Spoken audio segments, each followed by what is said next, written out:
Hello दोस्तों। आज की कहानी बेहद रोमांटिक है, इसलिए प्लीज़ पूरी सुनें। कैलाश अंकल, आप मेरी विधवा माँ की अच्छे से सेवा करना, फिर मैं आपको वो सुख दूंगी जो शायद आपने सपने में भी नहीं सोचा होगा। निशा की बात सुनकर कैलाश का मुंह खुला का खुला रह गया। कैलाश की पत्नी को गुजरे हुए 4 साल हो चुके थे। वो अपनी जिंदगी में बिल्कुल अकेला था। दूसरी ओर मधुबाला भी तो अकेली ही थी। मधुबाला के छोटे से परिवार में बस एक गोद ली हुई बेटी थी। मधुबाला के पति की मृत्यु को करीब 2 साल हो चुके थे। उनकी गोद ली हुई बेटी निशा अब जवानी की दहलीज पर कदम रख रही थी। वो भी बहुत खूबसूरत और स्वभाव से चंचल लड़की थी, जिसकी देखभाल मधुबाला पूरी ममता के साथ करती थी। कैलाश मधुबाला के हर छोटे बड़े काम में मदद किया करता था। उसने अपनी मेहनत और लगन से मधुबाला की विधवा पेंशन भी लगवा दी थी। मधुबाला उसके प्रति धीरे धीरे एक गहरा लगाव महसूस करने लगी थी, लेकिन उसने कभी इसका जिक्र नहीं किया था। दूसरी ओर कैलाश उसे हमेशा आदर और सम्मान की नज़र से देखता था। एक दिन जब वो मधुबाला को सब्जी मंडी से सब्जी दिलवाने के लिए लेकर गया था, तब लौटते वक्त मधुबाला ने उसे पास के ही एक अच्छे रेस्टोरेंट में रोक लिया था। मधुबाला मुस्कुराकर बोली, आप मेरे लिए इतना कुछ करते हैं, आज एक कप कॉफ़ी मेरी तरफ से हो जाए। कैलाश ने मना नहीं किया और वो दोनों रेस्टोरेंट में चले गए। रेस्टोरेंट में ज़्यादा भीड़ नहीं थी और वे एक शांत कोने में बैठ गए। मधुबाला ने कॉफ़ी मंगवाई, जबकि कैलाश ने ठंडा पीना पसंद किया। बातचीत हल्की फुल्की और सहज थी। मधुबाला ने भी उसे देखकर ठंडा मंगवा लिया। कैलाश ने पहली बार महसूस किया कि मधुबाला की आंखों में कुछ अलग सा था, जैसे कोई बात कहने की कोशिश कर रही हो। उनकी बातचीत हल्की फुल्की चल रही थी, लेकिन मधुबाला के चेहरे पर एक अनकही शरारत झलक रही थी। कैलाश को कुछ असहजता महसूस हुई, जैसे माहौल बदल रहा हो। मधुबाला ने मुस्कुराते हुए उससे कुछ व्यक्तिगत बातें करना शुरू कर दिया। वो उसे अपने जीवन की कठिनाइयों और अकेलेपन के बारे में बता रही थी। कैलाश चुपचाप सुन रहा था। वो हर बात का जवाब नहीं दे रहा था, लेकिन मधुबाला ने शायद उसकी खामोशी को उसकी सहमति समझ लिया। खाने पीने के बाद दोनों घर लौट गए। घर पहुंचने पर जब कैलाश मोटरसाइकिल से सब्जियां उतार रहा था, तब मधुबाला उसके पास आ गई। उसने कैलाश से कहा, आप हमेशा इतना ध्यान रखते हैं मेरा। कभी कभी सोचती हूँ कि आपका कर्ज कैसे चुकाऊंगी। कैलाश थोड़ा सा मुस्कुराया और जवाब दिया, कर्ज जैसी कोई बात नहीं है मधुबाला जी, ये तो मैंने बस इंसानियत के नाते किया है। मधुबाला उसकी बात सुनकर हंस दी और बोली, इंसानियत से ज़्यादा है कैलाश, ये तो दोस्ती से भी बढ़कर है। वो ये कहकर अंदर चली गई, लेकिन उसके चेहरे पर एक गहरी मुस्कान थी। कैलाश अब सोच में पड़ गया था। उसे पहली बार महसूस हुआ कि मधुबाला शायद उसे लेकर कुछ अलग सोच रखती है। एक दिन मधुबाला ने कैलाश को अपने घर बुलाया। वो थोड़ी गंभीर और झिझक भरी दिख रही थी। उसने कुछ देर की बातचीत के बाद साहस जुटाकर कहा, कैलाश देखो, बुरा मत मानना, लेकिन मैं तुमसे कुछ कहना चाहती हूँ। कैलाश ने उसे चौंक कर देखा और बोला, क्या बात है मधुबाला, आप कुछ परेशान लग रही हैं। मधुबाला ने गहरी सांस ली और सीधे शब्दों में कहा, मैं आपको चाहने लगी हूँ। मुझे लगता है कि मैं अब अकेले नहीं रह सकती। उसकी बात सुनकर कैलाश का दिल अचानक से जोर जोर से धड़कने लगा। कुछ देर के लिए कैलाश खामोश हो गया और कुछ नहीं बोल पाया। फिर उसने धीरे से आवाज में कहा, मधुबाला, तुम मेरी दोस्त की पत्नी हो, इस बारे में मत सोचो, ये ठीक नहीं है। मधुबाला की आंखों में आंसू भर आए। उसने अपनी बात समझाने की कोशिश करते हुए कहा, मैं जानती हूँ कि तुम सही कह रहे हो, लेकिन अकेलेपन ने मुझे अब तोड़ दिया है। कैलाश, मुझे किसी का साथ चाहिए। मैं जानती हूँ तुम भी अकेले हो। क्या हम एक दूसरे का सहारा नहीं बन सकते? कैलाश के मन में अब उथल पुथल मच गई थी। वो मधुबाला की बातों और अपनी स्थिति के बीच फंस गया था। कुछ देर तक दोनों के बीच गहरी चुप्पी छाई रही। मधुबाला ने धीरे से उसके पास आकर कहा, कैलाश, मैंने आज तक किसी से कुछ नहीं मांगा। बस इतना कह रही हूँ कि मैं तुम्हें पसंद करती हूँ और तुम्हारे साथ अपना जीवन बिताना चाहती हूँ। कैलाश ने उसकी बात सुनी, लेकिन अपने मन को शांत करते हुए कहा, मधुबाला, मुझे समय दो। मैं तुम्हारे बारे में और इस रिश्ते के बारे में सोचकर ही कोई फैसला ले सकता हूँ। मधुबाला ने उसकी एक न सुनी और सहजता से उसके करीब आ गई। उसकी आंखों में स्नेह और गहरा भाव झलक रहा था। कुछ देर तक वो बस चुपचाप कैलाश की आंखों में देखती रही। फिर उसने अपनी आंखें बंद कर ली और अपना चेहरा ऊपर उठा लिया। उसके खुले हुए होंठ जैसे कैलाश का इंतजार कर रहे थे। उसकी आंखों में अपने लिए इतना प्यार देखकर अब कैलाश खुद को रोक न पाया और उसने अपने होंठों को मधुबाला के होंठों पर रख दिए और उसके प्यार को अपनी सहमति दे दी। फिर मधुबाला ने हल्की मुस्कान के साथ कहा, कैलाश, कभी कभी मैं सोचती हूँ कि जो मैं महसूस कर रही हूँ, क्या तुम भी वही महसूस करते हो? कैलाश कुछ बोल नहीं पाया। वो उसकी बात और अपने भीतर उठ रही भावनाओं के बीच उलझा हुआ था। तभी अचानक हल्की हंसी की आवाज ने माहौल को बदल दिया। निशा कमरे के दरवाजे पर खड़ी थी।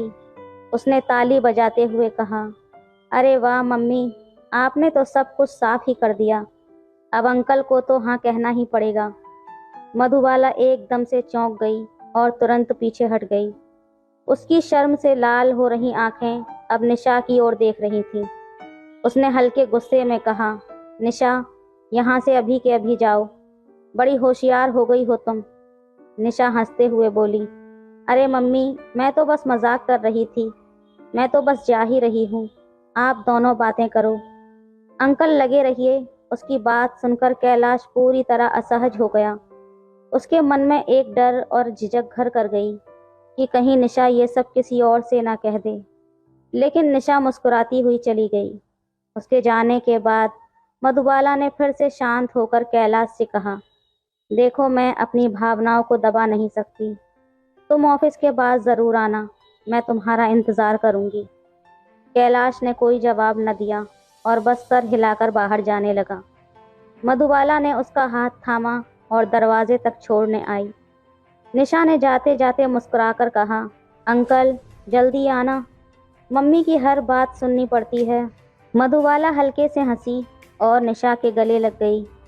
कैलाश खामोशी के साथ बाहर निकल गया, लेकिन उसके मन में कई सवाल उमड़ रहे थे। आखिर आपने कैलाश अंकल को मना ही लिया मम्मी। अंकल तो सच में बहुत अच्छे हैं, निशा ने शरारती अंदाज में मुस्कुराते हुए कहा। मधुबाला उसकी बात सुनकर थोड़ा झेंप गई और हल्की नाराज़गी जताते हुए बोली, चुप हो जाओ निशा, ऐसा मत कह, नहीं तो कैलाश क्या सोचेगा। निशा ने हंसते हुए कहा, अरे मम्मी, मजाक कर रही हूँ। वैसे अंकल सच में अच्छे इंसान हैं। आप दोनों की जोड़ी तो परफेक्ट है।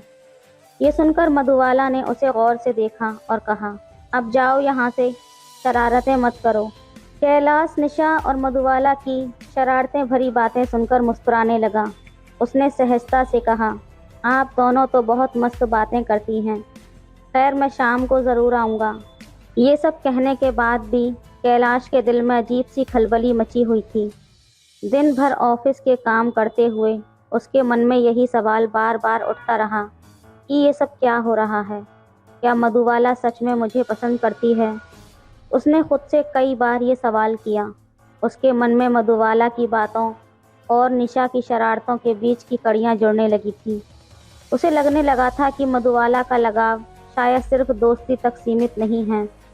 काम के दौरान भी वो बार बार मधुबाला के शब्द और उसकी मुस्कान को याद कर रहा था। एक और वो इस रिश्ते को लेकर दुविधा में था, तो दूसरी ओर मधुबाला का प्यार और स्नेह उसे अपनी तरफ खींच भी रहा था। कैलाश की पत्नी को गुजरे हुए 4 साल हो चुके थे। क्या अब ये एक नई जिंदगी की शुरुआत हो सकती है? पर निशा ने ऐसा क्यों कहा था? क्या वो मजाक कर रही थी या उसमें भी कोई और बात छुपी थी? कैलाश ने इन विचारों को झटक दिया। वो सोचने लगा, मधुबाला जो अभी जवान है, अपनी पूरी जिंदगी जीने के लिए तैयार है। और मैं जो अब 42 साल का अधेड़ आदमी हूँ। क्या ये रिश्ता संभव है? वो मन ही मन ये भी सोच रहा था कि मधुबाला जैसी सुंदर और आत्मनिर्भर महिला के लिए उसके जैसे व्यक्ति का क्या महत्व हो सकता है। शाम को कैलाश ने अपनी दुविधा को दरकिनार किया और ऑफिस से 4 बजे ही निकल गया। वो सीधे मधुबाला के घर पहुंच गया। दरवाजे पर निशा ने उसे देखकर कहा, अंकल आप तो 5 बजे आने वाले थे ना? कैलाश ने हंसते हुए जवाब दिया, मन नहीं लग रहा था तो सोचा जल्दी चला जाऊं। उसने अपनी भावनाओं को छिपाने की कोशिश नहीं की। निशा ने दरवाजे से हटते हुए मुस्कुराकर कहा, अंदर आइए। वैसे बताइए मेरी मम्मी कैसी लगी आपको? निशा की तिरछी मुस्कान और सवाल सुनकर कैलाश थोड़ा असहज हो गया। उसने हल्के से कहा, वो बहुत अच्छी है। निशा ने उसकी झिझक को नोट किया, लेकिन उसने मजाकिया लहजे में फिर पूछा, और मैं कैसी लगती हूँ अंकल? कैलाश इस सवाल से थोड़ा और असहज हो गया। उसने कोई उत्तर नहीं दिया और नजरें दूसरी तरफ कर लीं। निशा ने खुद को उसे दिखाते हुए बिल्कुल उसके सामने आ गई, जैसे वो अपना सौंदर्य और खूबसूरती कैलाश को दिखाना चाहती हो। कैलाश अब सोच में पड़ गया। कैलाश ने मुस्कुराते हुए कहा, तुम तो बहुत प्यारी हो निशा। उसने निशा की ओर देखकर कहा और बात को दूसरी दिशा में मोड़ने की कोशिश की। निशा शरारत से हंसते हुए सोफे से उठी और मस्ती भरे अंदाज में बोली, अंकल आपकी यही बात मुझे सबसे अच्छी लगती है। आप हमेशा सच्ची तारीफ करते हैं। कैलाश को निशा की चंचलता और मासूमियत भली लगी, लेकिन वो इसके इन मजाकिया लहजों से थोड़ा असहज भी महसूस कर रहा था। निशा ने हंसते हुए फिर कहा, अंकल मम्मी को आप बहुत पसंद हैं। आप जानते हैं वो हमेशा आपकी ही बातें करती रहती हैं। कैलाश ने ये सुनकर हल्की झिझक के साथ कहा, तुम्हारी मम्मी भी तो बहुत अच्छी इंसान है। मैं उनकी मदद करना अपना फर्ज मानता हूँ। निशा ने शरारती अंदाज में मुस्कुराते हुए कहा, अरे अंकल आप तो हमेशा इतने सीधे सादे जवाब देते हैं, कभी मजाक भी कर लिया करो। कैलाश ने मुस्कुराते हुए कहा, शरारतें तुम्हारे जैसी नहीं आती मुझे। मैं तो बस तुम्हारी और तुम्हारी मम्मी की मदद करना चाहता हूँ। निशा ने ठहाका लगाया और कहा, अच्छा ठीक है अंकल, वैसे मम्मी का बहुत ध्यान रखना, वो आपको बहुत ज़्यादा चाहती हैं। कैलाश और निशा के बीच की बातचीत हल्की फुल्की और मजाकिया चल रही थी। निशा ने मुस्कुराते हुए कहा, अंकल आपकी बातों में मम्मी से भी ज़्यादा मज़ा आता है। आप तो हमेशा हंसाते ही रहते हो। कैलाश ने उसकी बात सुनकर हंसते हुए कहा, तुम दोनों ही बहुत मस्त हो, तुम्हारी मम्मी भी और तुम भी। निशा ने हंसते हुए कहा, अरे अंकल आप मम्मी से ज़्यादा मेरी तारीफ क्यों कर रहे हो? मम्मी सुन लेगी तो डांटेगी। कैलाश ने शरारत भरे लहजे में कहा, अच्छा अब डांट की चिंता भी होने लगी। दोनों के बीच की यह हंसी मजाक भले ही हल्की थी, लेकिन इसके पीछे गहरी आत्मीयता और आपसी समझ झलक रही थी। निशा ने फिर शरारत करते हुए कहा, वैसे अंकल आप मम्मी का ध्यान रखना, वो आपसे बहुत खुश रहती हैं। कैलाश मुस्कुराया और बोला, तुम्हारी मम्मी बहुत अच्छी हैं, मैं तो बस उन्हें अपनाना चाहता हूँ। निशा ये सुनकर खिलखिलाती हुई बोली, ठीक है अंकल, वैसे भी मम्मी कहती है कि आप बहुत अच्छे इंसान हैं। निशा हंसी मजाक के मूड में थी और कैलाश के पास बैठकर उससे बात करने लगी। अंकल आपके पास रहकर मुझे बहुत अच्छा लगता है, निशा ने मुस्कुराते हुए कहा। कैलाश उसकी बातों से थोड़ा असहज महसूस कर रहा था। उसने माहौल को हल्का रखने के लिए बातचीत को दूसरी दिशा में मोड़ने की कोशिश की। अच्छा तुम्हारी पढ़ाई कैसी चल रही है? कैलाश ने पूछा। सब ठीक है अंकल, लेकिन मैं हमेशा सोचती हूँ कि मम्मी आपकी तारीफ क्यों करती रहती है, निशा ने शरारत भरे लहजे में कहा। कैलाश हल्का सा मुस्कुराया और बोला, वो तो बस मम्मी की आदत है ना, वो सभी की तारीफ करती है।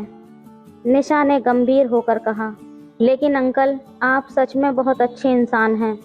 मम्मी ने मुझे बताया है कि आपने उनके मुश्किल समय में बहुत मदद की थी। कैलाश ने विषय को बदलते हुए कहा, और तुम तो अब बड़ी हो गई हो, तुम्हें भी अपनी जिम्मेदारियां समझनी चाहिए। मम्मी को खुश रखना सबसे बड़ी बात है। निशा ने सर हिलाया और कहा, आप सही कह रहे हैं अंकल, मैं हमेशा मम्मी का साथ देती हूँ। तभी बाहर खटपट की आवाज़ सुनकर निशा जल्दी से वहाँ से हट गई और अपने कमरे में चली गई। कैलाश थोड़ा असहज महसूस कर रहा था, लेकिन फिर भी उसने खुद को संभाल लिया। थोड़ी देर बाद मधुबाला बाजार का सामान लेकर घर लौटी। अरे, आपकी बाइक देखकर ही मैं समझ गई थी कि आप आ गए हैं, मधुबाला ने मुस्कुराते हुए कहा और सामान एक तरफ रखकर सोफे पर बैठ गई। कैलाश ने हल्की मुस्कान के साथ कहा, हाँ, आज कुछ जल्दी ही आ गया, सोचा आपसे मिल लूं। मधुबाला हंसी और बोली, आप तो हमेशा कुछ न कुछ सोचते रहते हैं। कैलाश ने सहजता से बात आगे बढ़ाई, बाजार में सब कुछ मिल गया? हाँ, सब मिल गया, अब चाय बना लाती हूँ। मधुबाला उठने लगी, लेकिन कैलाश ने उसे रोक दिया। अरे बैठिए ना, इतनी जल्दी क्या है, थोड़ा आराम कर लीजिए। मधुबाला उसकी बात सुनकर फिर से बैठ गई। माहौल में हल्कापन था और दोनों हंसी मजाक में बातें कर रहे थे।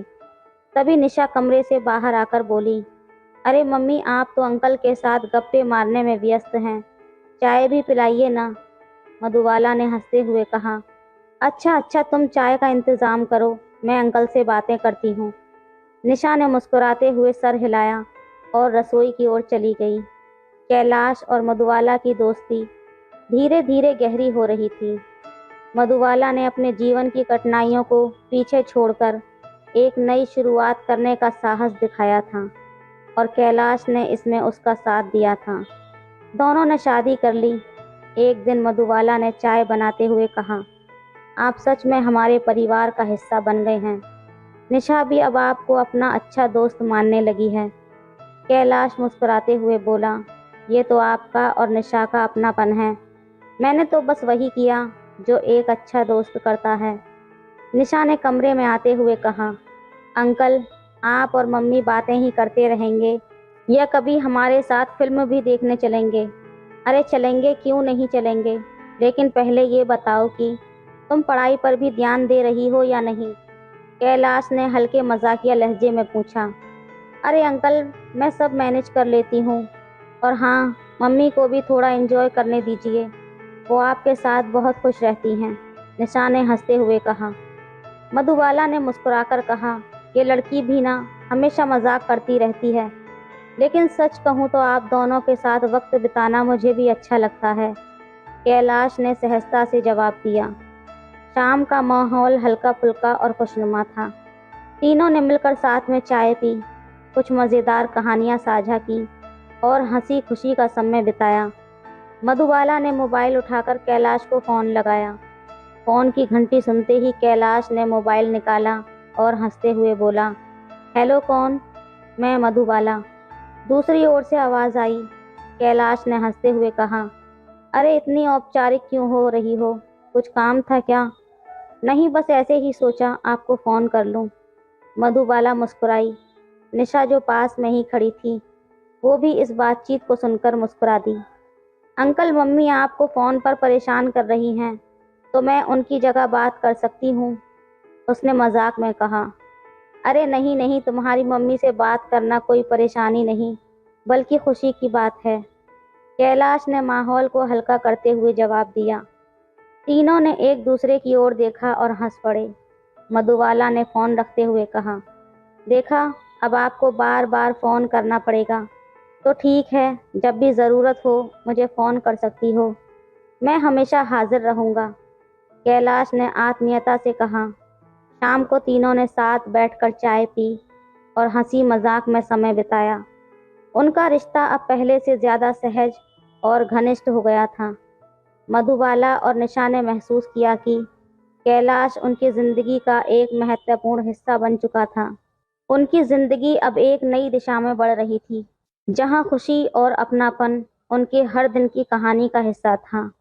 फिर एक दिन ऐसा आया जिससे उनकी खुशियां हमेशा के लिए बिखर कर रह गईं। दोस्तों, यहाँ तक कहानी आपको कैसी लगी, हमें कमेंट करके ज़रूर बताएं। इस कहानी का अगला भाग कल आएगा। हेलो दोस्तों, स्वागत है आप सभी का हमारी एक और कहानी में। मेरा नाम राहुल है और मेरी उम्र 22 साल है। मैं दिखने में बेहद स्मार्ट हूँ। ये कहानी उस समय की है जब मैं मुंबई आया था, तो मैं कुछ बनने के सपने साथ लाया था। लेकिन मुंबई में मुझे टीना मैम क्या मिली, जिंदगी की दशा और दिशा दोनों ही बदल गई। मैंने मुंबई के एक फेमस इंस्टीट्यूट में यूपीएससी सिविल सेवा प्रतियोगी परीक्षा की तैयारी के लिए दाखिला लिया था। तो वहाँ पढ़ाने वाली मैडम जी यानी कि टीना मैम का जादू पहली ही नज़र में असर कर गया और प्यार में बदल गया। खूबसूरत भरा पूरा बदन और बेहद नशीली झील सी आंखें, घुंघराले लंबे बाल, ऐसे कि सामने वाला देखता ही रह जाए। मैंने टीना मैम से बातचीत शुरू करने की कोशिश की। क्लास में मैं अक्सर मुश्किल सवाल रखता, पर टीना मैम की सब्जेक्ट पर गजब की पकड़ थी। मैं उसे कभी भी अटका नहीं पाया, लेकिन मुझ में भी बहुत खूबी थी, इसलिए टीना मैम मुझे स्पेशल समझने लगी। उस दिन क्लास जल्दी ख़त्म हो गई थी। टीना मैम ने मुझको रुकने का इशारा किया। थोड़ी देर बाद हम दोनों एक कॉफ़ी हाउस में थे और वहाँ कहीं अनकहीं बहुत सी बातें हो गईं। अब तो नज़दीकियाँ बढ़ने लगीं, तो समय पंख लगाकर उड़ने लगा। एक दिन मौका देखकर मैंने टीना मैम को प्रपोज भी कर दिया, लेकिन टीना मैम ने वैसा जवाब नहीं दिया जैसी मुझको उम्मीद थी। एक बार टीना मैम की बहन की शादी थी, उसने मुझको इनविटेशन दिया, तो मैं भला ऐसा मौका क्यों छोड़ता। काफ़ी अच्छा आयोजन था, लेकिन मुझको इन सब में ज़्यादा दिलचस्पी नहीं थी। दुनियादारी की रस्में रात भर चलने वाली थीं, इसलिए मैं मेहमानों के रुकने वाले हॉल में आकर सो गया। लोगों की आवाज़ें अभी भी आ रही थीं, सब बाहर मंडप में थे। रात में अचानक किसी की छुअन की गर्माहट से मेरी नींद खुली। हालांकि लाइट बंद थी, लेकिन अपनी चादर में लड़की को मैं अंधेरे में भी पहचान गया था। टीना मैम इस तरह मेरे साथ, ऐसा सोचना भी मुश्किल था। लेकिन अपने प्यार को इतना करीब पाकर कौन मर्द अपने आप पर कंट्रोल रख सकता है। चंद लम्हों में हम दोनों एक दूसरे में समा जाने को बेताब होने लगे। टीना मैम ने मुझको मदहोश कर दिया था। अपने करीब टीना मैम को पाकर मुझे जैसे स्वर्ग मिल गया। हम दोनों एक दूसरे में समा गए। जब तूफान थमा, तो टीना मैम वापस शादी की रस्मों में शामिल हो गईं और मैं उनकी खुशबू में डूबा रहा। कुछ दिन बाद ऐसे ही एक और घटना घटी। हुआ यूं कि तेज बारिश थी। रास्ते से गुजरते समय मैंने टीना मैम को रोड पर खड़ा हुआ देखा, तो मैंने फौरन उनके नज़दीक पहुंचकर अपनी मोटरसाइकिल रोकी। हम दोनों उस पर सवार होकर घूमने निकल गए। टीना मैम को रोमांचक की ज़िंदगी पसंद थी, इसलिए इस मौके का लुत्फ़ उठाना चाहती थी। बारिश का मज़ा रोमांस में बदल रहा था। प्यार में शराबोर हम घंटों सड़कों पर घूमते रहे। मेरी और टीना मैम की कहानी ऐसे ही आगे बढ़ती रही थी। तभी अचानक इस कहानी में एक मोड़ आया। टीना मैम ने मुझको होटल में बुलाया। डिनर की पार्टी अब तक की सब पार्टियों से अलग थी। टीना मैम की खूबसूरती आज जानलेवा महसूस हो रही थी। उन्होंने कहा, राहुल, तुम्हारे लिए स्पेशल ट्रीट है। मैंने मुस्कुराकर टीना मैम से कहा, आखिर किस खुशी में जो स्पेशल ट्रीट दे रही हो। टीना मैम ने कहा, मुझे नई नौकरी मिल गई है फरीदाबाद में, आईपीएस अधिकारी की। मेरा तो दिल टूट गया था ये सुनकर कि टीना मैम को सरकारी नौकरी मिल गई है। इसका मतलब उनकी जुदाई भी थी। मैंने दुखी लहजे में टीना मैम को जुदाई का दर्द सुनाया। टीना मैम ने मुस्कुराते हुए कहा, वादा करो तुम पहले कंपटीशन पास करोगे, नौकरी मिलने के बाद ही मुझसे मिलने आओगे, उससे पहले नहीं। और ना ही मुझे फ़ोन करोगे और ना ही मुझसे चैटिंग करोगे। मैं तुम्हारी टीचर रही हूँ, इसलिए मुझे ये गिफ्ट दोगे। फिर हम दोनों शादी करेंगे और एक नई ज़िंदगी, एक नई प्रेम कहानी शुरू करेंगे। मैं तुम्हारा इंतज़ार करूँगी। 1 साल का समय बस तुम्हारी यादों के सहारे गुजार लूँगी। अचानक से सब कुछ ख़त्म हो गया था। धीरे धीरे समय बीतने लगा। मैंने अपना वादा तोड़कर टीना मैम को कई बार फ़ोन भी किए, लेकिन उसने मीठी मीठी बातों से मुझे पढ़ाई पर ध्यान देने को कहा। मुझको भी ये बात चुभ गई। अब पूरा समय मैं अपनी पढ़ाई पर ध्यान देने लगा। प्यार में बड़ी ताकत होती है, इसलिए मोहब्बत की कोशिश इंसान से कोई भी काम करा लेती है। मुझको सरकारी विभाग में अच्छी नौकरी मिल गई। अब टीना मैम को पाने में कोई रुकावट नहीं थी। मैंने अपना वादा पूरा कर लिया था। मैं टीना मैम से मिलने के लिए फरीदाबाद के लिए निकल गया। 1 साल बाद टीना मैम से मिलने का वक्त नज़दीक आ रहा था। मोहब्बत में अगर कामयाबी मिल जाए तो इंसान को दुनिया जीत लेने का एहसास होने लगता है। मैं ट्रेन में बैठा और चल दिया। ट्रेन सरपट भाग रही थी, लेकिन मुझको उसकी रफ्तार बैलगाड़ी से भी ज़्यादा धीमी लग रही थी।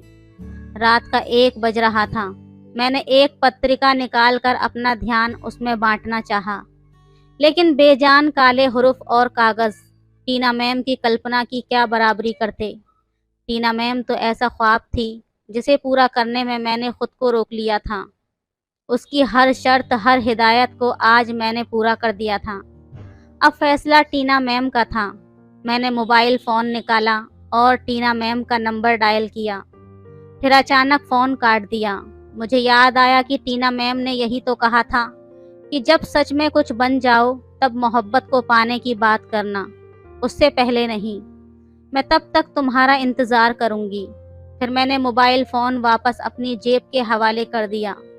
मैं अपनी बर्थ पर लेट गया। सुख के लम्हों को मैं टीना मैम की यादों में जीना चाहता था। अचानक ट्रेन रुकी तो मेरी नींद खुली और अब भी सुबह के 3 बजे थे। फरीदाबाद अभी भी दूर था। मैं दोबारा आंखें मूंदे हसीन सपनों में खो गया। ट्रेन जब फरीदाबाद पहुंची तब सुबह के 9 बज चुके थे। मैंने टीना मैम को फ़ोन मिलाया, लेकिन फ़ोन किसी अनजान ने उठाया था। वो नंबर टीना मैम का नहीं था। उसका नंबर अब बदल चुका था। दूसरे दिन मैं मालूम करता हुआ टीना मैम के कॉलेज पहुंचा। लाल गुलाब और टीना मैम के लिए गिफ्ट से भरे बैग मेरे हाथों में लगे थे। वैसे भी मुझको टीना मैम को उपहार देने में बड़ा सुकून मिलता था। अपनी पॉकेट मनी बचा बचा कर मैं उनके लिए छोटे छोटे गिफ्ट बुनता था, जिन्हें पाकर टीना मैम बहुत खुश होती थी। खुशी से लबरेज मैं उनके कॉलेज गया। टीना मैम के रूम में पहुंचा तो मुझको देखकर वो उछल पड़ी। मिठाई का डब्बा आगे करके मैंने उन्हें खुशखबरी सुनाई थी।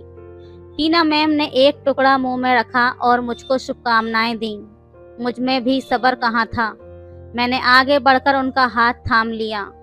प्लीज़ राहुल, ये सब नहीं, प्लीज़ रुक जाओ। अचानक टीना मैम ने सख्त लहजे में मुझको टोकते हुए रोका। निराश होकर मैंने पूछा, लेकिन यार, अब तो मैंने अपना वादा पूरा कर दिया है। अब हम दोनों शादी करेंगे। मुस्कुराते हुए टीना मैम बोली, सॉरी राहुल, प्लीज़, मेरी सगाई हो चुकी है। अब ये सब बातें तुम भूल जाओ। क्या मतलब भूल जाऊं? मैं उन्हें घूरते हुए बोला। वो कहने लगी, मुझे तुम्हें भूलना होगा।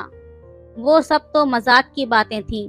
1 साल पहले कही गई बातें क्या अब इतने दिन बाद? तुम्हें तो मुझसे भी अच्छी लड़कियां मिलेंगी, मुस्कुराते हुए टीना मैम ने कहा। मैं उल्टे पैर लौट पड़ा। लाल गुलाब मेरे कदमों के नीचे कुचल रहे थे। मजाक की बातें शायद 1 साल में ख़त्म हो जाती हैं, मायने खो देती हैं। मैं समझाने की लाख कोशिश करने लगा, लेकिन वो नहीं मानी। फिर मैं वापस अपने घर की ओर चल पड़ा। लेकिन दोस्तों कहते हैं ना कि सच्चा प्यार किसी न किसी बहाने से आपको रोक लेता है।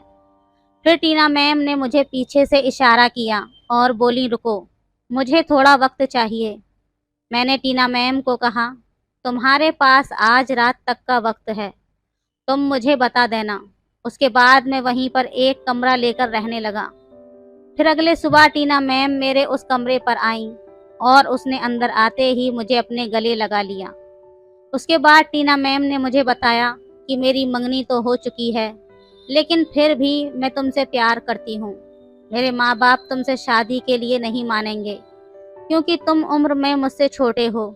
इसलिए हम दोनों के पास एक ही रास्ता है, मैं तुम्हारे साथ भागकर शादी कर लूँगी। उसके बाद मैं भी प्यार में मजबूर था। मुझे भी भागकर शादी करनी पड़ी और मैं और टीना मैम ने भागकर शादी कर ली और अब हम दोनों खुशी खुशी अपना जीवन बिता रहे हैं।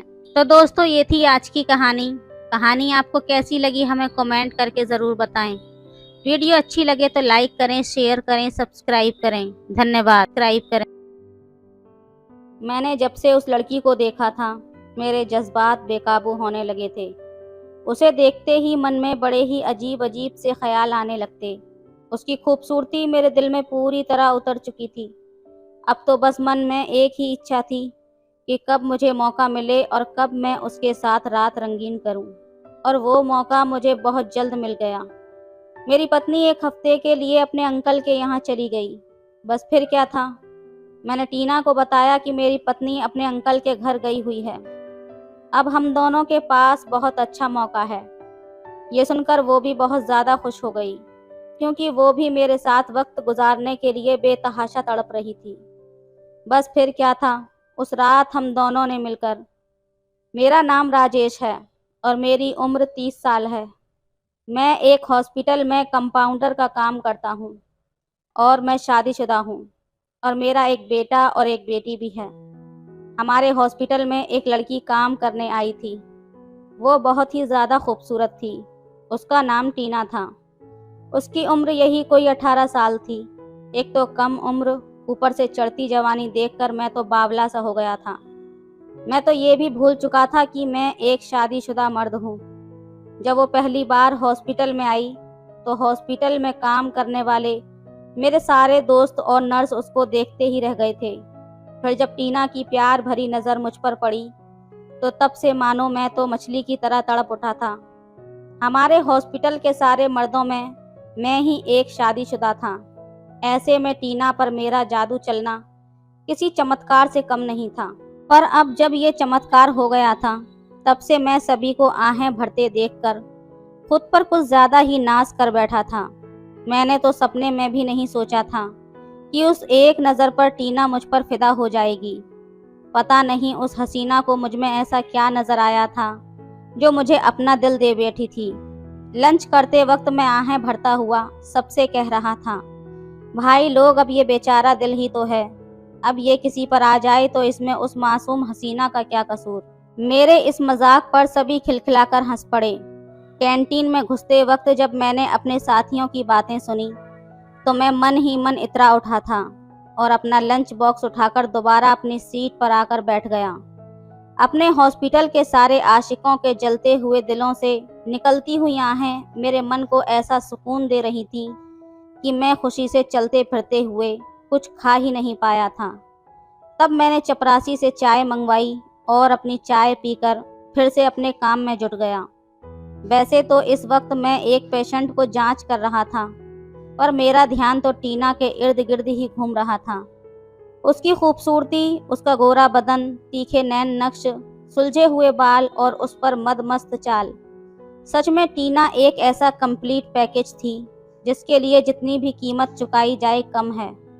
अब तो टीना के सामने मुझे अपनी पत्नी पूजा की शख्सियत बौनी सी लगने लगी थी। वैसे पूजा में एक पत्नी के सारे गुण थे और मैं उसे प्यार भी करता था, पर टीना से मिलने के बाद मुझे लगने लगा था कुछ तो ऐसा है टीना में जो मेरी पत्नी पूजा में नहीं है। शायद मुझे टीना से इश्क वाला लव हो गया था, जो शायद उस वक्त कुछ ज़्यादा ही हो गया था। जो मैं अपनी पत्नी पूजा से करता था उससे भी ज़्यादा, इसलिए तो टीना मेरे मन में बसती जा रही थी। इधर मेरा प्यार परवान चढ़ रहा था तो उधर टीना का जादू मेरे सर पर चढ़कर बोलने लगा था। एक महंगे होटल में डिनर और महंगे महंगे उपहार पाकर टीना मुझ पर फिदा हो गई थी। जब भी मैं उसकी बड़ी बड़ी झील सी आंखों में अपने प्रति प्यार उमड़ता हुआ देखता, तब तब मेरा दिल जोर जोर से धड़कने लगता था।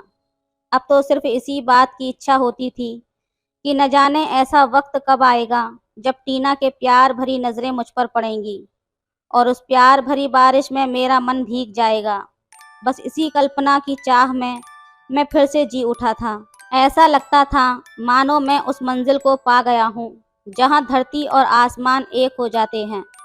पर पूजा मेरे अंदर आए इस बदलाव से कैसे अछूती रह पाती। अब उसकी सवालिया नज़रें मुझ पर उठने लगी थीं, पर मैं चुपचाप था क्योंकि मुझे एक सही मौके की तलाश थी।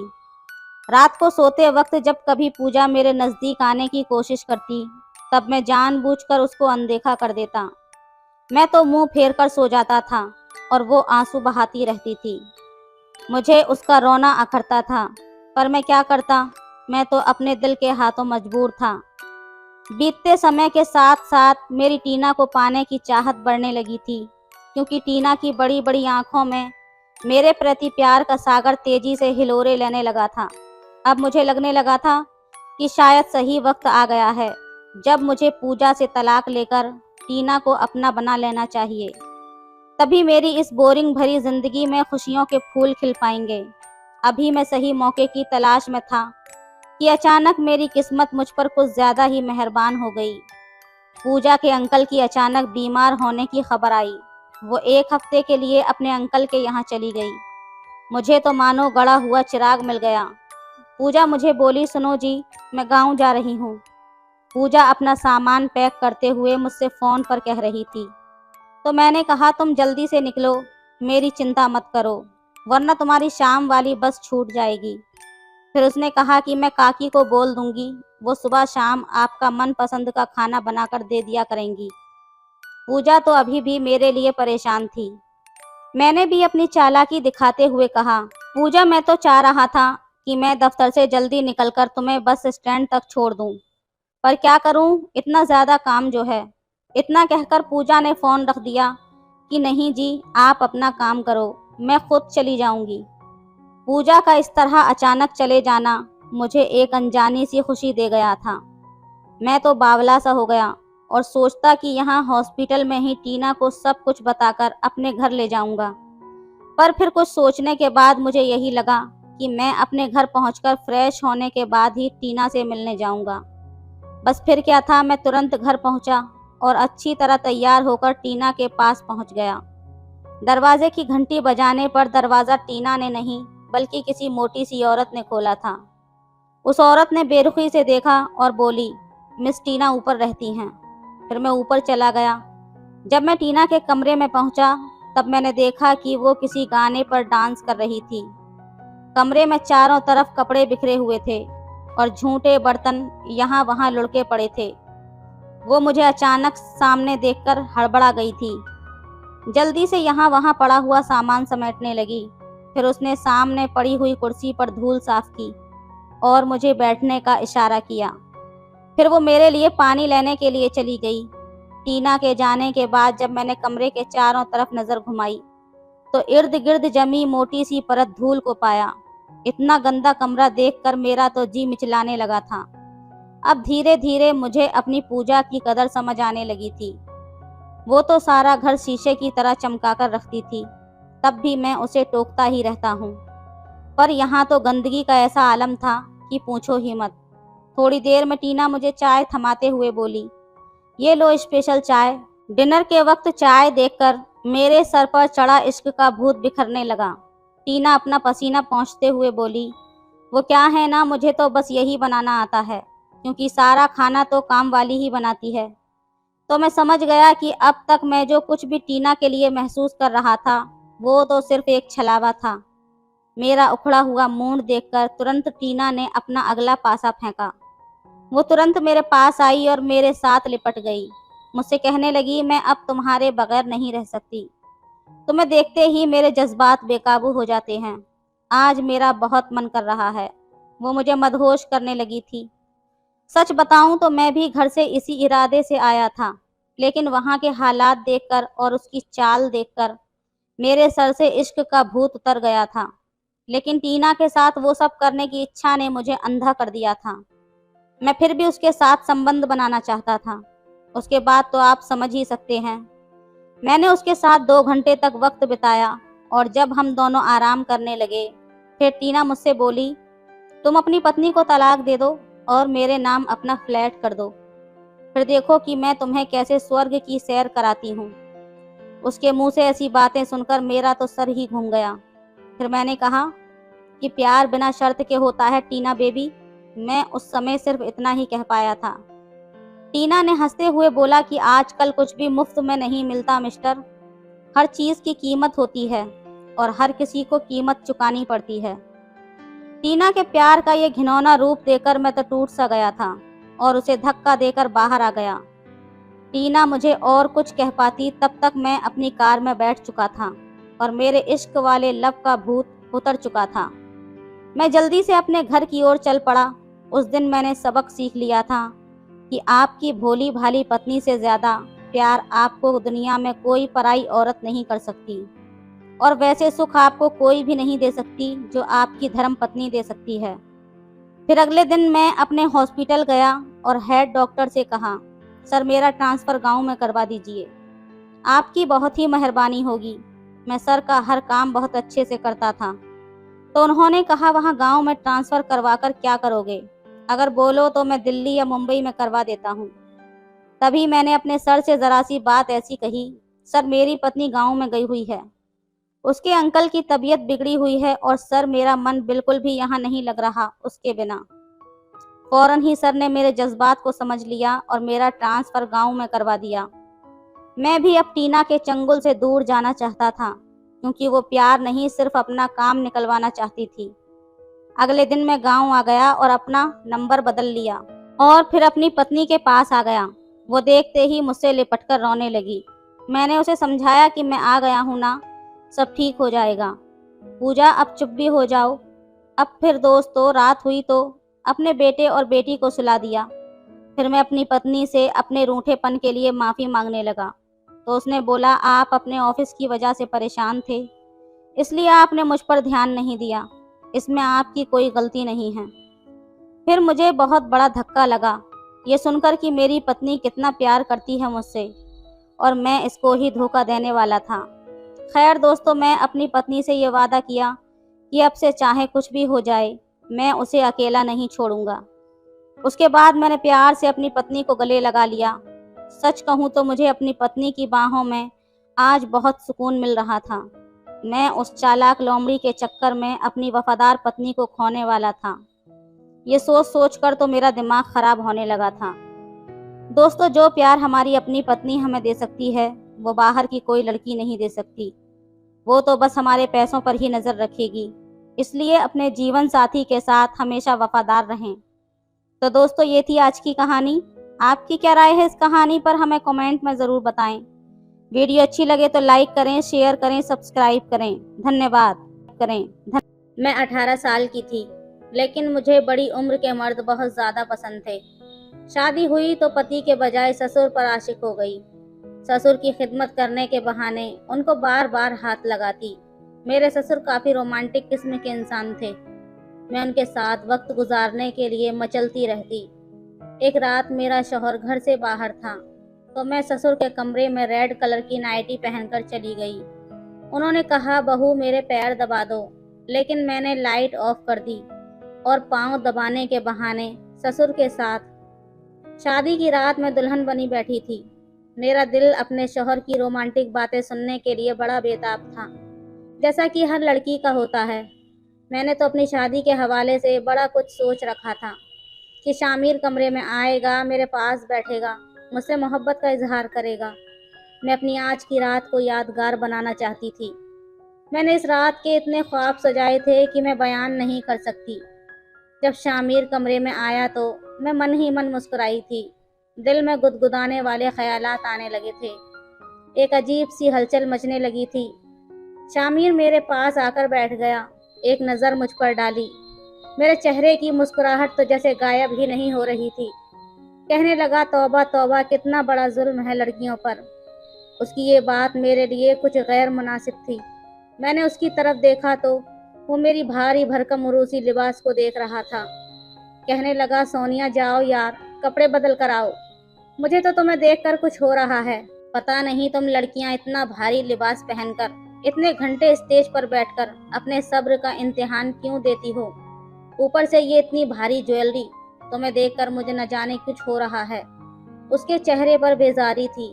कहने लगा, सोनिया प्लीज, पहले तुम ये सब उतारो और एक आम से लिबास में मेरे पास आकर बैठो। ये सुनकर तो मेरा दिल बुझ सा गया था। मैं 4 घंटे पार्लर में लगाकर सिर्फ इसलिए तो तैयार हुई थी कि वो मुझे देखे और अपने होश खो बैठे, मेरी रोमांटिक अंदाज में तारीफ करे, मोहब्बत के जुमले बोलकर मुझे शराबोर करे। लेकिन उसकी बेजारी देखकर मैंने न जाने कैसे अपने आंसू जब्त किए थे। मैंने कहा, इतनी भी क्या जल्दी है शामिर, इस कमरे में एसी चल रहा है, मुझे तो गर्मी नहीं लग रही। मेरी बात सुनकर शामिर की आंखें हैरत से फैल गईं। कहने लगा, लेकिन मुझे तो उलझन हो रही है ना, सोनिया जाओ शाबाश उतारो ये सब कुछ और एक सादा सा लिबास पहन कर आओ। मैंने तो न जाने क्या क्या सोच रखा था कि वो अपने हाथों से मेरी चूड़ियों को उतारेगा, मेरे माथे की बिंदिया को अपने प्यार भरी बातों के दौरान अपने हाथों से उतारे, मेरी तारीफ करते करते वो मेरे सारे जेवरात उतारे। लेकिन यहाँ तो ऐसा कुछ भी नहीं हुआ था। हाय रे मेरे मचलते अरमान। मेरी तो दोस्तों ने भी वेडिंग नाइट के बारे में बड़ा कुछ मुझे बता रखा था।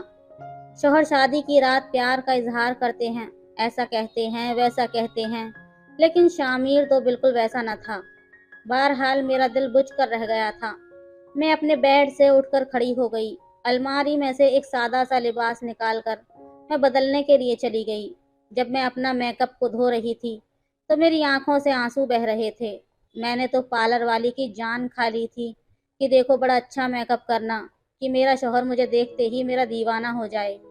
पार्लर वाली मेरी बात सुनकर हंस रही थी। जब तक वो मुझे तैयार करती रही मेरी तो जुबान चलती रही कि मैरून कलर की लिपस्टिक लगाना वो ज्यादा सूट करती है। देखो जूड़ा मत बनाना, चुटिया ही रहने दो, और बालों पर कलियों के गजरे जरूर लगाना। अपनी एक एक चीज सर से उतारते हुए मुझे सारी बातें याद आ रही थीं। टप टप आंसू मेरी आंखों से बह रहे थे। जब मैं बिल्कुल सादगी में आकर शामिर के सामने बैठी तो कहने लगा, शुक्र है अब कुछ इंसान लग रही हो। उसकी बात पर तो मैं तप कर रह गई थी। बहरहाल मेरी वो रात बहुत ही फीकी गुजरी थी, क्योंकि शामिर ने आम मर्दों की तरह मेरी तारीफ ही नहीं की थी, ना ही रोमांटिक भरे अंदाज में मोहब्बत भरा इजहार किया था जैसा कि मैंने सोचा था। शादी की सुबह जब मैं तैयार होकर कमरे से बाहर आई तो मेरे ससुर लाउंज में वहीं पर बैठे थे। मेरी सास उनके बराबर में बैठी थी। मेरे ससुर ने मेरी सास की कलाई पकड़ी हुई थी और उनके कान में न जाने क्या बात कर रहे थे। एकदम से ही मेरी सास हंसने लगी। ससुर कहने लगे, तुम्हारा हुस्न तो आज भी मुझ पर जादू जगाता है। रात को तुम इतनी प्यारी लग रही थी कि लग रहा था कि शामिर की नहीं बल्कि मेरी शादी हुई है। सच पूछो दिल की बेकरारी और भी ज्यादा बढ़ गई थी। मैंने बड़ी मुश्किल से अपने दिल को संभाला था कि नहीं बेटा जवान हो गया है। ये कहना था कि मेरी सास ने अपनी कलाई ससुर के हाथ से छुड़वाई। कहने लगी, बड़े बेशर्म हैं आप। शायद उनकी नज़र मुझ पर पड़ गई थी। मैंने फौरन से नजरें झुका लीं। मेरे ससुर ने जब मुझे देखा तो हंसने लगे। कहने लगे, आओ बेटा, अब तो तुम हमारे ही घर का एक हिस्सा बन गई हो, इसलिए खुद को आदी बना लो। हम दोनों बुड्ढा बुड्ढी तो बस ऐसे ही प्यार मोहब्बत भरी बातें कर रहे थे। मैं अपने सास ससुर के पास आई, उनको सलाम करने लगी। मेरी सास ने मुझे अपने पास बिठा लिया। कहने लगी, इतनी जल्दी क्यों उठ गई? अभी तो बस 9 ही बजे हैं। अरे भाई, हमारे घर में कोई ऐसा रिवाज नहीं है कि बहू सुबह सुबह अपनी नींद खराब करके उठे और सबके लिए नाश्ता तैयार करे। शामिर मेरा इकलौता बेटा है, घर में कोई पाबंदी ही नहीं है। मैंने कहा, नहीं अम्मा, बस मैं खुद ही उठकर आ गई थी। मैंने सोचा मुझे आप लोगों के साथ बैठकर वक्त गुजारना चाहिए। मेरी बात सुनकर मेरे ससुर कहने लगे, हाँ ये तो अच्छा है। मेरी सास कहने लगी, मुलाजिम नाश्ता बना रही है, मैं जाकर देख कर आती हूँ कि नाश्ता अभी तक बना है या नहीं। फिर मुझसे पूछने लगी, शामिर कहाँ हैं? मैंने कहा, वो तैयार होकर आ रहे हैं। मेरी सास उठकर किचन में चली गई। मेरे ससुर कहने लगे, वैसे मुझे उम्मीद नहीं थी कि इतनी जल्दी सुबह को उठकर तुम कमरे से बाहर आ जाओगी और शामिर तुम्हें आने देगा। अरे भाई, जब मेरी शादी हुई थी तब तो ये रिवाज था कि 7 बजे सबके साथ नाश्ता करना होता था, लेकिन ऐसे माहौल में भी मैंने तो अपनी ही बात मनवाई थी। 10 बजे से पहले मैंने कमरा नहीं खोला था। सब मेरा कमरा खटखटाकर थक चुके थे। ये कहकर वो हंसने लगे। शायद उनका मिजाज ही कुछ ऐसा था, लेकिन मैं उनकी बात सुनकर कुछ अजीब सा महसूस करने लगी। लेकिन जैसे जैसे वक्त गुजरता गया मुझे अंदाजा हो गया कि मेरे ससुर बहुत ही रोमांटिक किस्म के हैं। दूसरी बात ये कि वो मेरी सास के दीवाने थे। वो अभी भी मेरी सास से ऐसे ही मोहब्बत से बात करते थे जैसे नई नई शादी हुई है, लेकिन इसके बरक्स शामिर ऐसा नहीं था। मैं उनके लिए सजती सवरती तैयार होती, वो मुझ पर बस एक सरसरी सी नज़र डालकर हटा लेता। खुद ही ढीठ बनकर पूछती रहती कि शामिर, मैं आज कैसी लग रही हूँ? ये कलर मुझ पर कैसा लग रहा है? वो बस मुझ पर एक नज़र डालता और कहता, ठीक है, तुम्हें अच्छा लग रहा है तो अच्छा ही होगा। मैं ये समझ नहीं पाती थी कि आखिर वो ऐसा क्यों करता है। मैं उससे एक मोहब्बत वाला इजहार सुनना चाहती थी, मैं चाहती थी कि वो मेरा हाथ पकड़े, मुझे अपने करीब करने की कोशिश करे। मैं हिचकिचाऊं, पीछे हटूं, लेकिन वो ज़बरदस्ती मुझे अपने करीब करे, मेरे गले में बाहें डाले, मेरी तारीफ करे और मैं शर्माते हुए नखरे दिखाऊं। ऐसी छोटी छोटी बातों से ज़िंदगी में खूबसूरत से रंग बिखर जाते हैं, जैसा कि मेरे ससुर करते थे। वो तो मेरी सास का बहुत ख्याल रखते थे, यहाँ तक कि मेरी सास को खाने पीने में भी ऐसी चीज़ें खाने से टोक देते थे जो उनके लिए नुकसानदायक होती। एक बार शाम के वक्त बारिश होने लगी। मेरे ससुर अपने कमरे में थे। मेरी सास ने जब खूबसूरत मौसम देखा तो मुझसे कहने लगी, सोनिया बेटा देखो बारिश कितनी खूबसूरत लग रही है। मैंने कहा जी अम्मा। वो मेरा हाथ पकड़कर मुझे बाहर ले आईं और कहने लगी, मुझे ये मौसम बहुत ज़्यादा पसंद है। मेरी सास के चेहरे पर खुशी के सारे रंग नज़र आ रहे थे। बारिश तो मुझे भी बहुत पसंद थी। हम दोनों ही सहन में बारिश का लुत्फ उठाने लगे, मगर अचानक ऊपर एक खिड़की से ससुर ने देख लिया। वहीं से सास को पुकारने लगे, कहने लगे, सुमैया तुम तेज बारिश में क्या कर रही हो। ये कहकर खिड़की जोर से बंद की। मेरी सास कहने लगी, लो आ गई अब मेरी शामत। मैंने कहा क्यों अम्मा। कहने लगी, बस तुम्हारे अब्बा को मेरी बड़ी फिक्र रहती है, कहते हैं बारिश में नहाओगी तो बीमार पड़ जाओगी।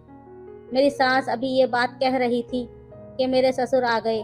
मेरी सास को कहने लगे, सुमैया तुम्हें कब समझ आएगा, जानती हो ना बारिश का पानी तुम्हारे सर पर जाते ही तुम्हें छींकें शुरू हो जाती हैं, फौरन से बुखार चढ़ जाता है। मेरे ससुर के हाथ में तौलिया था। उन्होंने फौरन सास के सर पर रखा और उनका हाथ पकड़कर अंदर की जानिब लेकर चले गए। मैं भी उनके पीछे ही अंदर आ गई।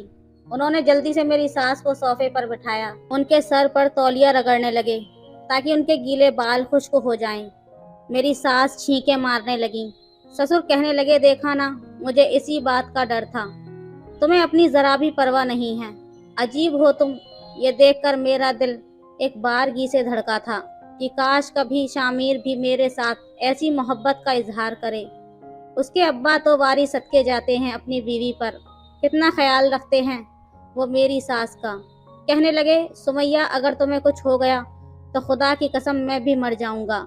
मेरी सास कहने लगी, आप क्यों इतनी सी बात को बड़ा बना रहे हैं। कोई बात नहीं, बस मेरा दिल चाह रहा था बारिश में नहाने का, इसलिए चली गई थी। नहीं होती मैं बीमार। सास की बात सुनकर ससुर कहने लगे, तुम्हें क्या पता, मैं भुगत चुका हूँ ना तुम्हारी बारिश में नहाने वाली आदत को। खबरदार, जो दोबारा तुमने फिर से बारिश में नहाई तो गलती मेरी है जो मैंने तुम्हें अपने पास से उठकर नीचे जाने दिया। फिर मेरे ससुर मेरी सास का बाजू पकड़कर उन्हें कमरे में ले जाते हुए कहने लगे, जल्दी आओ तुम्हारे कपड़े तब्दील करवाता हूँ। मुझे तो ये डर है कि कहीं तुम्हें बुखार ना आ जाए। मैं तो अपने ससुर को देखकर हैरत में पड़ गई थी कि काश ऐसी मोहब्बत शामिर भी मेरे लिए दिखाता। शायद सास ससुर की मोहब्बत की वजह एज में डिफरेंस था। मेरी सास मेरे ससुर से 10 साल छोटी थी। थोड़ी देर बाद शामिर भी भीगता हुआ अंदर दाखिल हुआ। मुझे देखकर कहने लगा, बड़ा जबरदस्त मौसम हो रहा है। ऐसे मौसम में अगर पकोड़े और कबाब के साथ चाय मिल जाए तो मज़ा ही आ जाएगा। देखो मैं अभी फ्रेश होकर आ रहा हूँ, फटाफट से पकोड़े और चाय बना कर दो। ये कहकर फौरन से वो सीढ़ियाँ चढ़ के ऊपर चला गया। मेरा दिल टूट सा गया। सर्दी तो मुझे भी लग रही थी, पानी से तो मैं भी भीगी हुई थी, लेकिन उसे तो मेरी ज़रा भी परवाह नहीं थी। उसे बस ये था कि वो फटाफट से फ्रेश होकर आए तो मैं उसके लिए चाय और पकोड़े और बाकी चीज़ें टेबल पर सजा दूं। मगर उसे मेरी ज़रा भी परवाह नहीं थी। क्या बिगड़ जाता उसका कि मुझसे कह देता कि तुम भी भीगी हुई हो, आ जाओ, पहले कपड़े बदल लो। लेकिन नहीं, वो तो मुझसे लापरवाह था। मैं गुस्से में किचन में आकर पकोड़े बनाने लगी कि चाय सैंडविच भी बनाकर सब कुछ टेबल पर रख दिया। जब तक मेरी सास ससुर शामिर कमरों से बाहर निकले, मैं सब कुछ सजा चुकी थी। शामिर कहने लगा, वाह ज़बरदस्त, ये कहकर खाने लगा। मुझे लगा कि शायद वो मेरी तारीफ करेगा, लेकिन उसका रवैया तो वैसा ही था। एक बार शामिर जल्दी ऑफिस से घर आ गया। मैं तैयार थी, मेरा मूड बहुत अच्छा था। मुझे लगा कि शायद वो मुझे कहीं बाहर लेकर जाएगा। हमारी नई नई शादी हुई थी। मैंने कहा, शामिर कहीं लॉन्ग ड्राइव पर चलते हैं। वो कहने लगा, नहीं यार, आज नहीं, आज मैं अपने दोस्तों के साथ कहीं जा रहा हूँ। ऐसा करो तुम अपनी सहेलियों को फ़ोन कर लो, उनके साथ कहीं चली जाओ। मैंने कहा, नहीं, मुझे आपके साथ जाना है। वो कहने लगा, देखो सोनिया, मैंने अपने दोस्तों से वादा किया था, नहीं गया तो वो बहुत ज़्यादा नाराज़ हो जाएंगे। तुम फिलहाल अपने दोस्तों के साथ चली जाओ, मैं तुम्हें 3-4 दिन के बाद ले जाऊंगा। मैंने कहा, मुझे कहीं नहीं जाना। मेरा दिल बुझ सा गया था, मेरी आंखों से आंसू बहने लगे, लेकिन उस शख्स को ज़रा भी मेरी परवाह न थी। हालांकि वो जानता था मैं रो रही हूँ। कहने लगा, एक तो तुम औरतों के पास ये बड़ा हथियार मौजूद है, बात होती नहीं है कि टप टप आंसू बहाना शुरू कर देती हो। तो मैं समझा तो रहा हूँ, दोस्तों के साथ मेरी पहले से कमिटमेंट थी, तो मैं ले जाऊंगा 2-4 दिन में। ये कहकर वो चला गया। अगर मेरे ससुर होते तो कभी भी मेरी सास की आंखों में आंसू देखकर अपने दोस्तों के साथ न जाते। इतनी मोहब्बत करते थे वो मेरी सास से। काश मेरी शादी भी बड़ी उम्र के शख्स से हो जाती, जिसके पास बीवी के साथ वक्त गुजारने की फुर्सत तो होती। आहिस्ता आहिस्ता मेरे ससुर मेरा आइडियल बनने लगे थे, क्योंकि वो वैसी ही मोहब्बत करते थे जैसी मोहब्बत मैं अपने शौहर से चाहती थी। हालांकि कुछ दिन बाद शामिर मुझे बाहर ले गया था, लेकिन फिर भी अनरोमांटिक सा सफ़र था। गाड़ी चलाते हुए वो अपने दोस्तों की बातें कर रहा था, मुझे खाना खिलाया, वापसी पर अपनी यूनिवर्सिटी के किस्से सुनाता रहा या अपने ऑफिस के बारे में बातचीत करता रहा।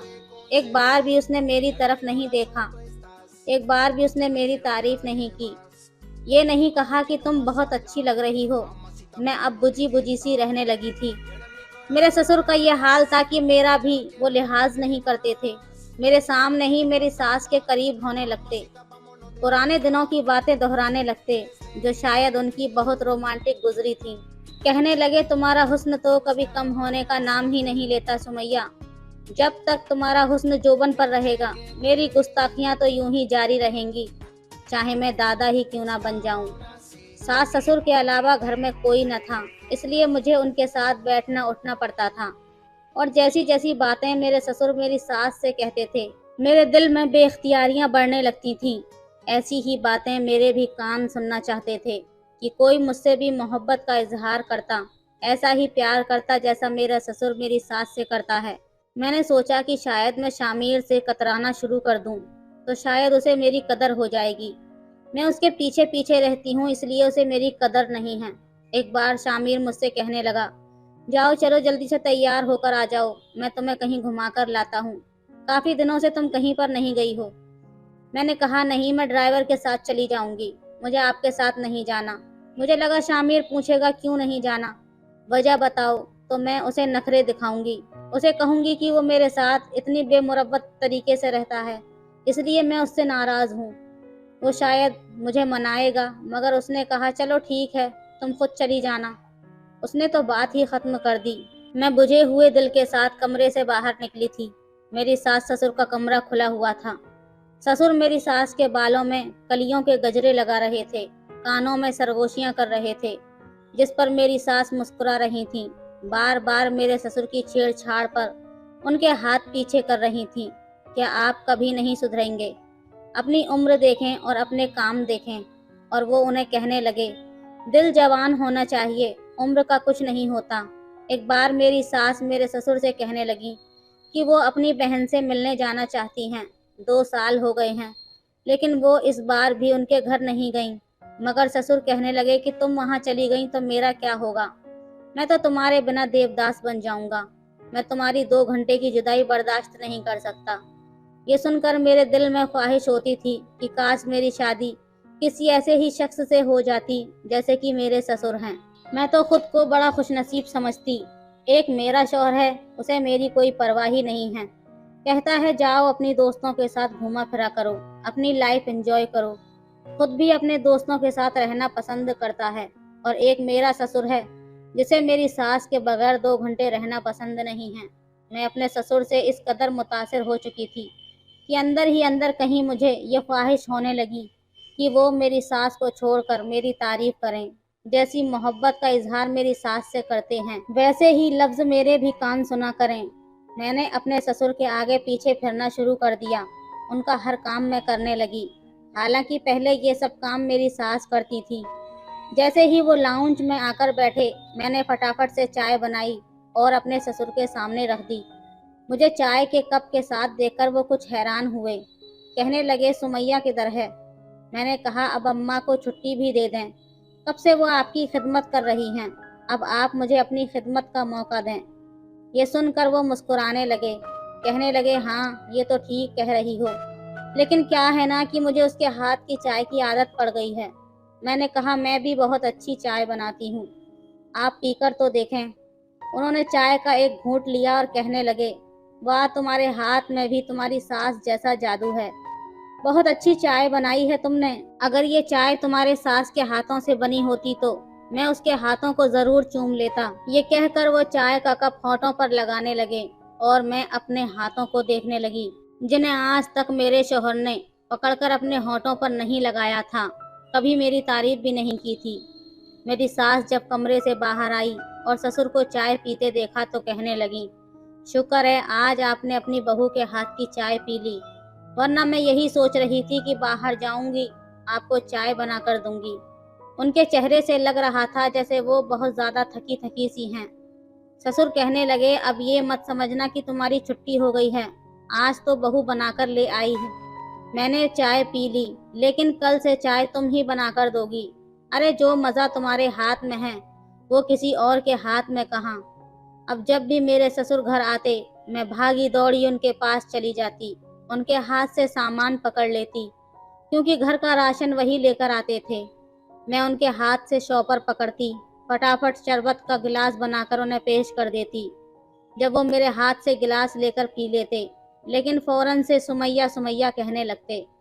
फौरन से मेरी सास को बुलाते कहते तुमने क्या बच्ची के सर पर अभी से जिम्मेदारी डाल दी। अरे भाई कितनी बार कहा है जब मैं बाहर से आता हूँ तो सबसे पहले अपना चेहरा मुझे दिखाया करो, तुम हो के कमरे में बैठी रहती हो। मेरी सास को आजकल शाम होते ही हल्का हल्का बुखार हो जाता था, उम्र का तकाजा भी था। मैंने कहा अब्बा आप क्यों अम्मा के पीछे पड़े रहते हैं, मैं हूं ना, आप अम्मा को आराम करने दें। वो कहने लगे ठीक है करे आराम, वैसे भी ये करती क्या है, सारा घर तुमने संभाल लिया है, बस इसे मुझे ही तो संभालना होता है, उस पर भी इसके नखरे हैं। मेरी सास कहने लगी आपको संभालना ही मेरे लिए बड़ा मुश्किल है। उस पर मेरे ससुर की शोखियां उरूज पर जाने लगती, वो ऐसे ऐसे जुमले कहने लगते कि मैं शर्म से पानी पानी हो जाती, लेकिन अंदर ही अंदर ये ख्वाहिश भी जागने लगती कि कोई मुझसे भी ऐसा ही इजहार करे, ऐसी मोहब्बत करे। मेरे अंदर के जज्बात अब मेरे काबू से बाहर होने लगे थे। मैं रात भर अपने ससुर की बातों को सोचती रहती और उनसे तस्कीन हासिल करने की कोशिश करती, यही सोचती कि मेरी सास कितनी खुशनसीब औरत है, लेकिन शायद मैं नहीं हूँ। मेरी जिंदगी तो रूखी फीकी ही गुजर रही थी, क्योंकि शामिर बहुत ही अलग किस्म का इंसान है। उसे बीवी बस कुछ घंटे के लिए ही अच्छी लगती है, फिर तो वो यूं होता है जैसे उसका और मेरा कोई ताल्लुक ही नहीं है। वो कहता है तुम अपनी जिंदगी जियो, मुझे मेरी जिंदगी जीने दो। क्या ये होती है शादी। मैं तो उस दिन रोने ही लग गई थी, अपने कमरे में बैठी रो रही थी कि जब मुझे सिसकियों की आवाज सुनाई दी। मैं हैरान थी कि ये कौन है जो हिचकियों से रो रहा है। मैं कमरे से बाहर आई तो मेरी सास फोन पर किसी से बात करके सिसकियों से रो रही थी। कहने लगी फरीदा मैं क्या करूं, मेरी आंखें तरस गई हैं तुम्हें देखने के लिए। मैं जानती हूँ कि कमाल भाई का फराज से झगड़ा है, इसलिए वो तुम्हें कभी भी मेरे घर नहीं आने देंगे। हालांकि फराज बहुत अच्छे हैं, उन्हें एतराज नहीं है कि मैं तुमसे मिलने के लिए आऊं, बस वो मेरे बगैर नहीं रह सकते। कहते हैं कि सुमैया मुझे कोई मसला नहीं है तुम्हारी बहन के घर जाने से, लेकिन तुम्हारा बहनोई मुझे बर्दाश्त नहीं करेगा और मैं तुम्हारे बगैर नहीं रह सकता। 4 घंटे के लिए जाओगी तो मैं यहाँ पर सूली पर लटक जाऊंगा।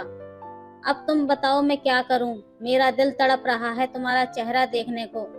जब से मुझे पता चला है कि तुम बीमार हो, तुम नहीं जानती मैं कितनी परेशान हूँ। तुम्हारे लिए वो अपनी बहन से बात कर करके फूट फूट कर रो रही थी। मुझे देखकर उन्होंने फोन से बात टाल कर फोन रख दिया। मैं उनके पास जाकर बैठ गई। मैंने कहा कि अब्बा कहाँ हैं। कहने लगी अपने कमरे में होंगे। मैंने कहा क्या बात है, आप रो क्यों रही हैं। वो कहने लगी बेटा तुमसे क्या छुपाना, मेरी बहन बहुत बीमार है, मेरा दिल तड़प रहा है कि मैं उसे जाकर मिल लूं, लेकिन उसके मियाँ की तुम्हारे ससुर से किसी बात पर झगड़ा नाराजगी है, इसलिए उसका शौहर तुम्हारे ससुर को अपने घर में नहीं आने देगा। मुझसे मिलने पर तो ऐतराज नहीं होगा, लेकिन फराज को तुम जानती हो उनका मिजाज कैसा है। मैं मुस्कुराने लगी। मैंने कहा, आप बहुत खुशनसीब हैं जो आपको अब्बा जैसे शौहर मिले हैं। वो कहने लगी, खुशनसीब हूँ मैं। ये कहते हुए उनकी आंखों से आंसू बहने लगे। वो कहने लगी, खुशनसीब तो तुम हो, मैं तो तुम्हें बड़ी रश्क भरी नज़रों से देखती हूँ। शुक्र है कि मेरा शामिर अपने अब्बा जैसा नहीं है। ये सुनकर मैं हैरत से अपनी सास की जानिब देखने लगी। वो कहने लगी कि देखो ना, तुम कितनी आज़ादी से अपने मायके जाती हो, 2-2 दिन रहकर आती हो, अपनी बहनों से मिलकर आती हो, ड्राइविंग करके अपनी सहेलियों के साथ चली जाती हो, मार्केट जाती हो, तुम्हें आने जाने की आज़ादी है। मुझसे पूछो, जब से मेरी शादी हुई है मोहब्बत के नाम पर बड़ी कड़ी सज़ा भुगत रही हूँ। ठीक है, औरत मोहब्बत चाहती है, लेकिन मोहब्बत एक हद तक अच्छी लगती है। हद से ज़्यादा बढ़ जाए तो सांस लेना दूभर हो जाता है। तुम्हारे ससुर की मोहब्बत कुछ ऐसी ही है, दम घोंटने वाली, पाबंदियों से भरी हुई। उम्र के साथ साथ इंसान का मिजाज बदलने लगता है, औरत की शिद्दत में कमी आने लगती है, मर्द भी बदल जाते हैं, लेकिन तुम्हारे ससुर नहीं बदले। मेरा दिल चाहता है मैं भी आज़ादी से अपने मायके जाऊं, अपने बहन भाइयों से मिलूं, लेकिन फराज मुझे अपने अलावा किसी के साथ बर्दाश्त नहीं करते। मुझे जहां जाना है मैं फराज के साथ ही जा सकती हूँ, उनके बगैर कहीं भी नहीं। ये कहकर वो फूट फूट कर रोने लगी। कहने लगी, तुम नहीं जानती मैंने ये जिंदगी किस अजियत से गुजारी है। ये मोहब्बत नहीं होती कि आप किसी को बांध कर रख लो। कहने लगी, मैं अपनी मर्जी से कुछ खा भी नहीं सकती। फराज कहते हैं तुम ये मत खाओ क्योंकि मुझे पसंद नहीं। अपनी मर्जी से बारिश में नहा भी नहीं सकती क्योंकि वो कहते हैं कि तुम बीमार हो जाओगी। अपनी मर्जी से कुछ भी नहीं कर सकती, अपनी मर्जी से मैं सांस भी नहीं ले सकती। क्या ये मोहब्बत होती है? शादीशुदा जिंदगी में अपने सास की बातें सुनकर हैरान थी। जिस जिंदगी की ख्वाहिश मैं कर रही थी वो तो बहुत अजियतनाक थी। शुक्र है कि शामिर ऐसा नहीं था। मुझे अब अपने शौहर की कदर हुई थी। वो कहता था कि हर इंसान को आज़ादी से जीने का हक है। ठीक है, हम मियाँ बीवी हैं, लेकिन इसका मतलब ये नहीं है कि हम एक दूसरे पर हर वक्त मुसल्लत रहें। शायद मैंने उसकी मोहब्बत को समझा ही नहीं था। उसकी मोहब्बत के छोटे छोटे जुमले मुझे कभी नजर ही नहीं आए थे। मैं तो शायद अपने ससुर की ऊपरी मोहब्बत सुनकर वैसी ही मोहब्बत चाहने लगी थी। लेकिन अब मैंने खुदा का शुक्र अदा किया कि मेरे खुदा ने मेरे साथ अच्छा मामला ही रखा है। वैसे आपको किस तरह की मोहब्बत पसंद है? अपनी राय ज़रूर दें। तो दोस्तों, ये थी आज की कहानी। कहानी आपको कैसी लगी हमें कमेंट करके ज़रूर बताएं। वीडियो अच्छी लगे तो लाइक करें, शेयर करें, सब्सक्राइब करें। धन्यवाद।